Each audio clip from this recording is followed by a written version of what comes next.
अगर तुम्हें boring stars पसंद नहीं है पर एस्ट्रोनॉमी से प्यार है तो ये ज़ॉम्बी स्टार तुम्हारा दिमाग हिला देगा।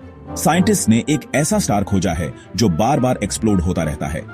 आमतौर पर स्टार्स एक बड़े धमाके के साथ खत्म हो जाते हैं, पर ये वाला ऐसा लगता है जैसे यूनिवर्स ने रिपीट बटन दबा दिया हो। जरा सोचो, ऐसी फायरवर्क्स जो कभी रुकती ही नहीं। इसे ज़ॉम्बी स्टार कहते हैं क्योंकि ये मरता ही नहीं है ना दिमाग घुमा देने वाला। हमेशा क्यूरियस रहो और ऊपर देखते रहो। और भी ऐसे ही साइंस के कमाल के बारे में जानने के लिए हमें फॉलो करो।